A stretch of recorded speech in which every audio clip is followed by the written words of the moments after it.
आता कुठलाही साप सोडताना कसा सोडायचा त्याचं प्रॅक्टिस. समोर घ्यायचं. थांबा. जवळ आहे बळ. हा आहे. पण एकदम घे. झूम कर. जवळ आहे. झूम वगैरे करू नकोस. जवळ घे. झूम नको का? खाली खाली काही करू नकोस. अरे नाकातून पाणी आलं त्याच्या. सांगा. साप सोडताना त्याचं तोंड आणि शेपूट ह्या दोन गोष्टी सरळ करून ठेवायच्या. सरळ करून ठेवल्यानंतर तोंड त्यांच्यावर शेपूट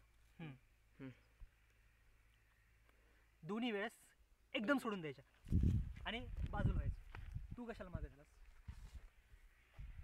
आणि सापाला जाऊन द्यायचं. एक साडले